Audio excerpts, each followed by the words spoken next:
Shae Russell from mining.com.au, and joining me today is the CEO of Antares Metals, Johan Lambrechts.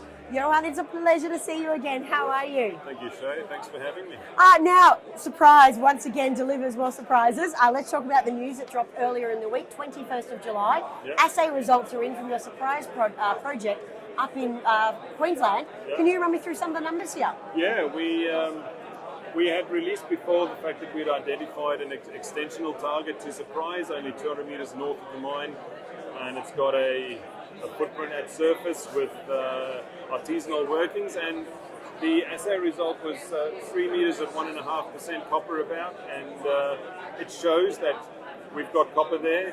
We can see it at surface, and the intersection is about 125 metres deep, so that represents a large target, which if we will drill it, and if we drill it successfully, it will more than double the known copper mineralisation at Surprise, which is obviously very exciting to an explorer. It certainly is, and your Conglomerate Creek project, now we touched on this lightly last week. This is another one that's showing quite an impressive mineralisation. What are some key details here? Well, Conglomerate Creek, in the large scheme of things, is an intrusion-related target. We've got some excellent depth or buried targets that we're drilling. But at surface, we found 450 metres worth of copper mineralised quartz veins.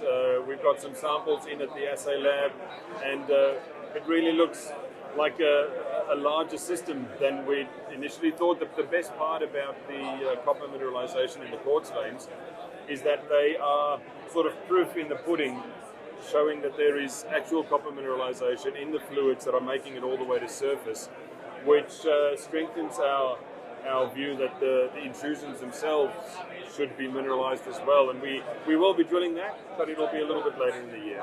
Now, speaking of upcoming activities, I know you're a geologist, you're an explorer at heart, you've told me about how much you love being out in the bush.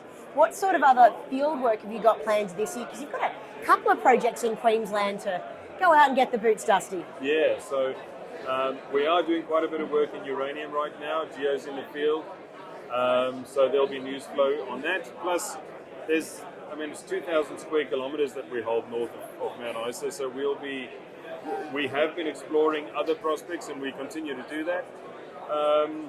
So there'll be news flow just on other prospects based on field activities that we've done, and so far, I think the key to our company is we are doing the geology first up, and then building on that, taking prospects into projects and even further.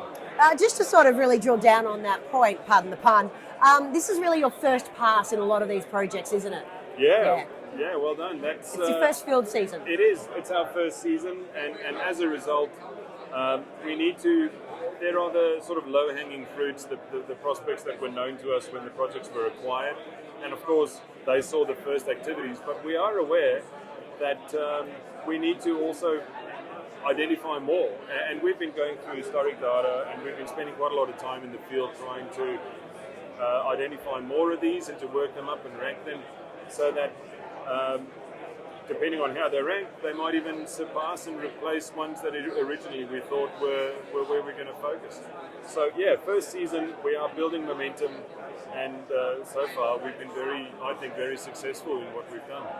You certainly have. Mount Isa is one of my favourite regions. I don't think we've tapped the potential of this area just yet, so you can bet your bottom dollar I'll be watching for future updates. Johan, thank you so much for being here. It was great catching up. Lovely. Thanks for having me, Shae.